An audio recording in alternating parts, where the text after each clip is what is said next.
Hello, I'm Essay, your AI essayist. Please note that all content, audio and video in this presentation are AI generated. As AI can sometimes produce inaccuracies, I encourage you to verify any factual information presented. With that in mind, let's begin. Ernst Ruska's 1909 published Nobel lecture, an account of the development of the electron microscope delivered 5 years prior upon receiving the physics prize, stands as a seminal document in the historiography of 20th century science. It is a work of scientific autobiography, a carefully constructed narrative that seeks to chart a direct and logical course from theoretical possibility to world-altering reality. This essay undertakes a profound evaluation of this lecture, proceeding through its internal structure to analyze the specific claims, arguments, and narrative choices Ruska presents. The objective is a critical assessment of the work from within, examining the coherence of its logic, the framing of its evidence, and the manner in which it constructs a particular, authoritative history of its subject. We will explore how Ruska functions simultaneously as inventor and chief chronicler, securing a legacy through the powerful act of personal testimony delivered from the world's most prestigious scientific stage. The text itself is a performance of memory and justification, one that reveals as much about the sociology of invention and scientific reputation as it does about the technical path to resolving the atomic world. Section 1. The Theoretical and Conceptual Foundations. Ruska commences his lecture by establishing the intellectual bedrock upon which the electron microscope was built. He presents a clear, linear progression of ideas, beginning with the optical microscope and its fundamental limitation as described by the Abbe theory of image formation. He articulates this principle with clarity, stating that the achievable resolution is inextricably linked to the wavelength of the illuminating radiation. This framing immediately establishes the core problem that his life's work would address, the circumvention of the physical barrier imposed by visible light. He then introduces the pivotal theoretical breakthrough of Louis de Broglie, articulating the wave-particle duality of matter. Ruska presents the de Broglie equation, where the wavelength lambda is equivalent to the Planck constant h divided by the particle's momentum p, as the key that unlocked a new possibility. His narrative positions this 1904 hypothesis as a direct invitation to the scientific community to harness matter waves for imaging. The lecture's claim is that the immense potential for shorter wavelengths, and therefore higher resolution, using accelerated electrons was an immediate and logical consequence of de Broglie's work. Following this, Ruska introduces the 1926 work of Hans Busch. He credits Busch with the foundational discovery that axially symmetric magnetic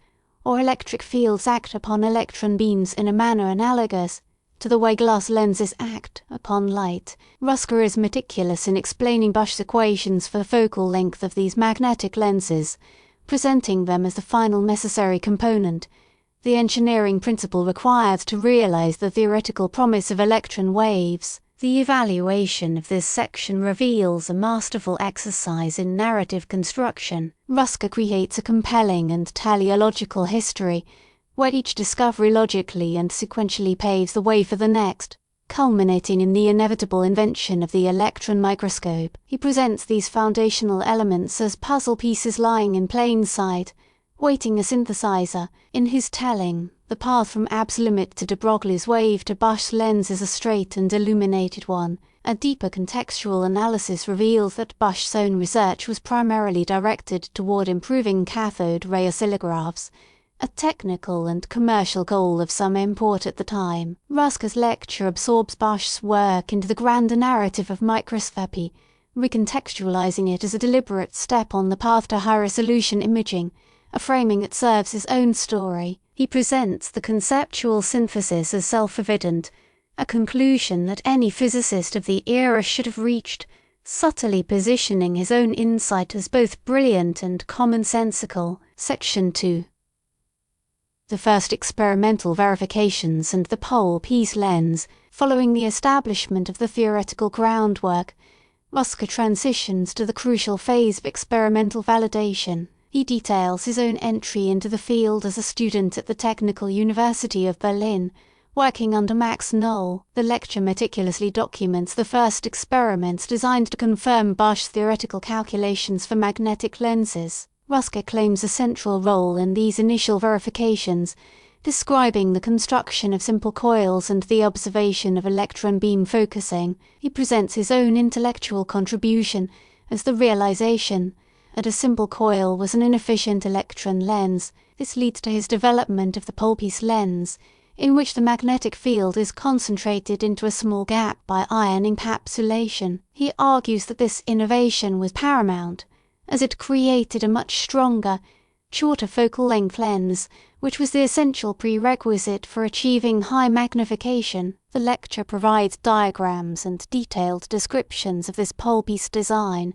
presenting it as his own conceptual and engineering breakthrough. He claims that with this development, the creation of a multistage magnifying instrument became a tangible engineering problem. An evaluation of this section of the lecture highlights Ruska's emphasis on empirical work and practical innovation as the true engines of progress. He shifts the narrative from the abstract realm of theory to the tangible world of the laboratory bench. His claim to the centrality of the pole-piece lens is largely substantiated by the historical record. It was indeed a critical improvement that made high-performance electron optics possible. The narrative subtly positions his contribution as a departure from the purely theoretical work preceding it. He frames the problem as one of applied physics and engineering, a domain in which he demonstrates his mastery. The lecture omits any detailed discussion of the collaborative dynamics with Knoll during this period, instead presenting a singular narrative of his own progressive insights.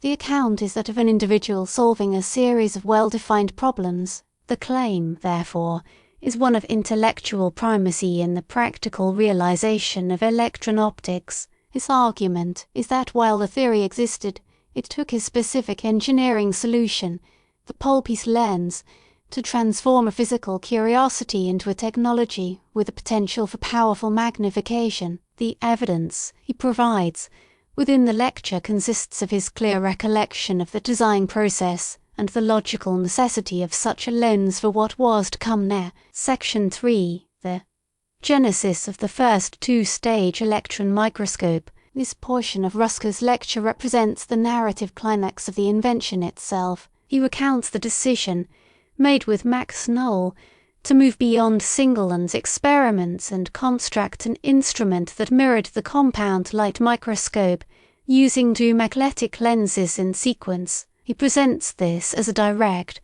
almost self-evident step. The purpose was to demonstrate the principle of electron-optical magnification in a cascaded system. Ruska provides a detailed account of the apparatus constructed in 1981. He describes the vertical column, the electron gun at the top, the condenser lens to illuminate the specimen, the objective lens for the first stage of magnification, of the projector lens to cast the final, further magnified image onto a fluorescent screen. He claims this device as the world's first electron microscope. The evidence he presents for this claim within the lecture is twofold. First, he offers schematic diagrams of the instrument, illustrating its operational principles and its structural analogy to a light microscope. Second, he recounts the initial results, the successful imaging of anode apertures and mesh grids. The lecture frames these first images, however crude, as the definitive proof of concept.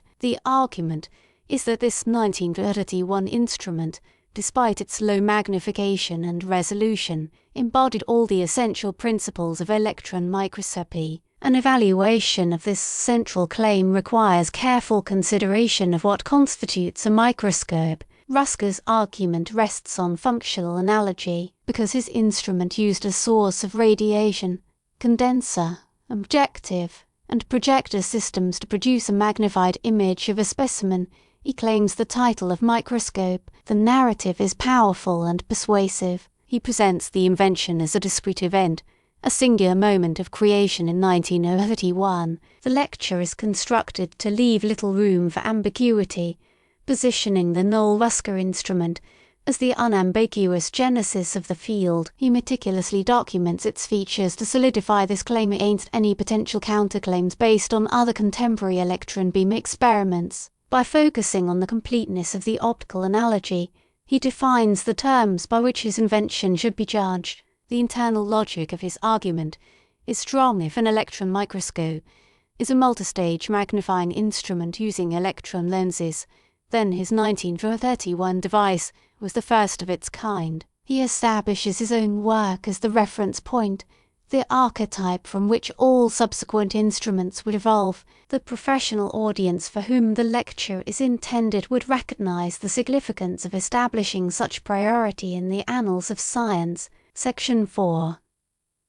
The pursuit and achievement of superior resolution. Having established the invention of the instrument in principle, Ruska's narrative turns to the ultimate goal surpassing the resolution of the light microscope. He frames this as the true justification for the entire enterprise. Without achieving superior resolving power, the electron microscope would remain a scientific curiosity, an elegant but ultimately superfluous piece of technology. He details the subsequent phase of his work, which he presents as a solitary effort following the completion of his doctoral studies. He describes the systematic improvements made to the instrument between 1931 and 1933. The core of his claim in this section is that he single-handedly engineered the transition from a proof-of-concept device to a scientifically useful tool. He recounts the technical challenges with a palpable sense of struggle and triumph, improving the stability of the high-voltage power supply,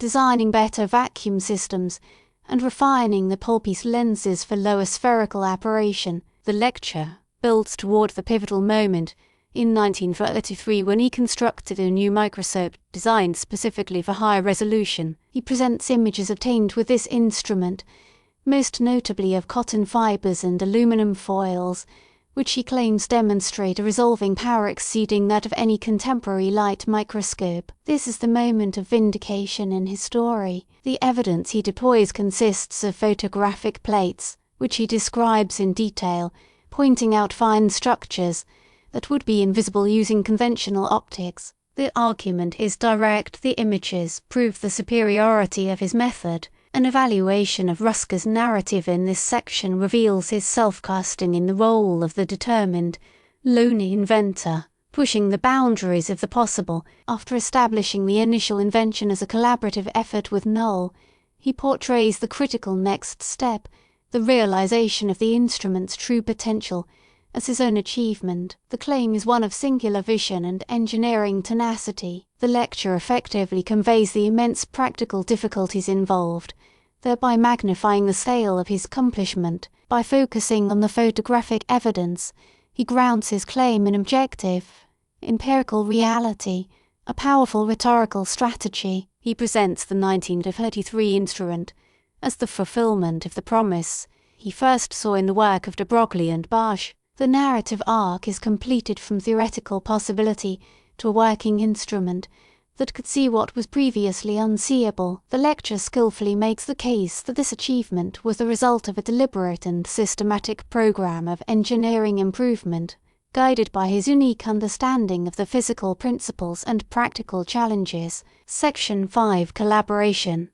Commercialization. The Siemens instrument. In the next major section of his lecture, Ruska addresses the transition of the electron microscope from a university laboratory prototype to a commercially viable scientific instrument. This part of the narrative shifts focus from individual invention to collaborative development and industrial application. He recounts his collaboration with Bodo von Borries, a fellow physicist who recognized the immense potential of the microscope. Ruska details their joint efforts to secure funding and industrial partners, a process he portrays as fraught with changes and requiring considerable advocacy. The lecture culminates in their move to Siemens Halske in 1987. He claims that this partnership was the catalyst for creating the first production electron microscope, the Siemens Übermikroskop, which was delivered in 1939. He presents this instrument as the direct descendant and refined realization of his 1983 high-resolution prototype.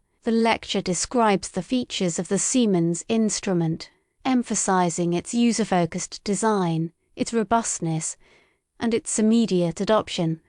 by research institutions across various scientific disciplines, particularly biology and materials science. The core claim of this section is that Ruska was instrumental in guiding the microscope's industrial development, ensuring that the final product remained true to the scientific principles he had established. He argues that his role, along with von Borries, was to translate the laboratory success into a reliable tool for other scientists. An evaluation of this section shows Ruska positioning himself as a bridge between pure science and applied technology. He demonstrates an awareness that an invention's ultimate impact often depends on its successful dissemination and adoption by the wider scientific community. The narrative highlights the practical wisdom and strategic thinking required to move beyond the initial discovery. By detailing the Siemens collaboration, he extends his claim of parentage from a prototype to the first commercially produced series of instruments.